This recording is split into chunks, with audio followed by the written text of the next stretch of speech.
Hey guys, hope you had a good Christmas. I hope Santa was really good to you. We got this for Christmas. This is Nigel. Say hi. Don't try and run away. Say hi. Say hi. It's Nigel. He's cute and cuddly. And he's a boy. And he's cute and cuddly. And okay, you go chase bugs. And I also got this stuff for Christmas. I'm so in love with these books. More so than I think I have been in a long time. And I kind of got that same feeling when I was reading them of, wow, this is something really special. These characters are really special. The way it's written is really special. It spoke to me in the same way that Twilight spoke to me, but yet in a completely different way because there is no comparison between the two books, not at all. And I don't know what it was about them that attracted me to them because usually I'm kind of supernatural books, yay! And this time I'm like completely the opposite of what I would normally read, and yet so enthralling and addictive. And I found myself empathizing with the characters so much, and it was just beautiful. I loved every single second of reading them, which was about 5 days, literally.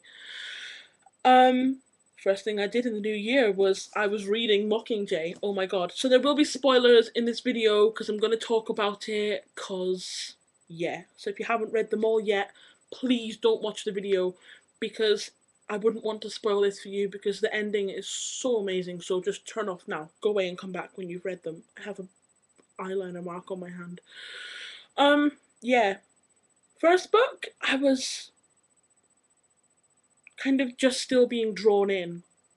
And let me just say, before I get stuck into the whole review thing, all of you little people, and I use that term very loosely, who are all, oh my god, Twilight fans, Hunger Games is so much better, and we can't hear Twilight over the hum of our Oscar nominations, and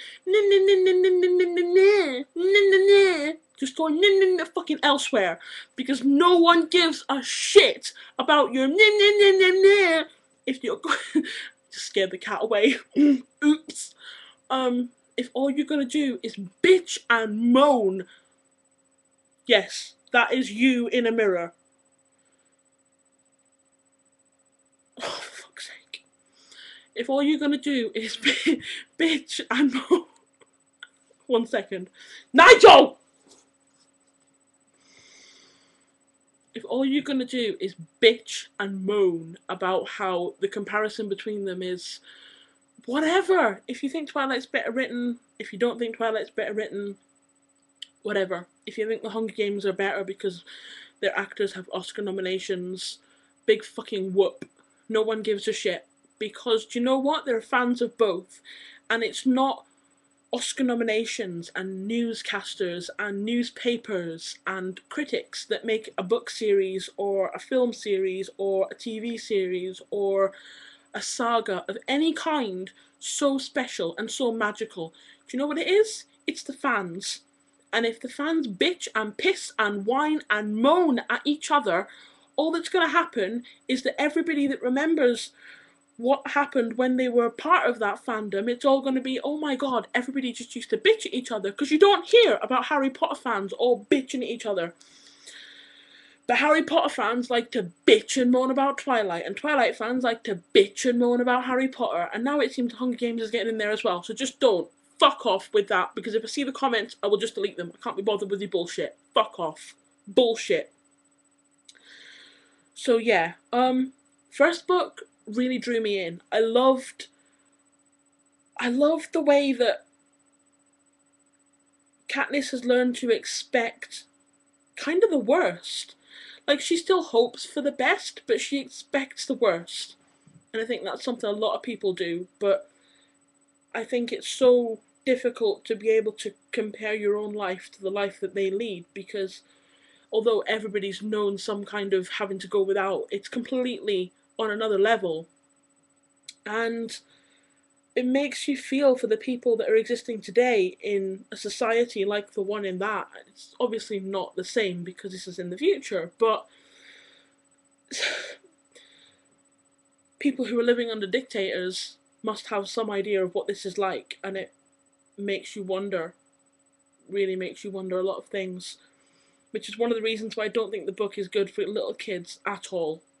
It's not like Twilight or Harry Potter where you can read it to little kids. No. Hi. But book 2, oh my god, I cried. I actually cried to a book, and I haven't done that since I read Twilight, funnily enough. And it just, I was gonna come out and say it, okay? I am gonna make reaction videos to the Hunger Games trailers, except for the one that I've already seen, obviously. Because I'm gonna get excited about them. And all of you who are already a part of the fandom and are gonna bitch and moan at me about, don't ruin our fandom, I'm not doing anything to you. I'm making these videos for me and people that want to watch them. If you don't like them, don't watch. It's that simple, okay? Just press the off button or the pause button or the fuck off Nutty Madam button if you have one. I think a lot of people would want one. Oh well, what a shame. If you don't like them, don't watch. Nice and simple.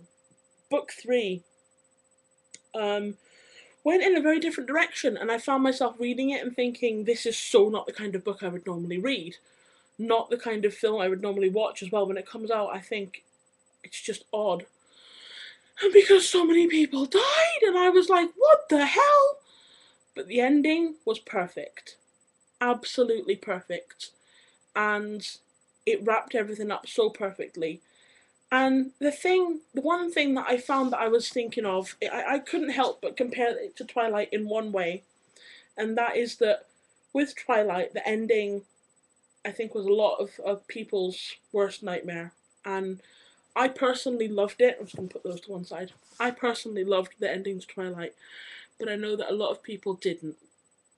And while that annoys me, I can't change that. I can't change your mind. So let me just say that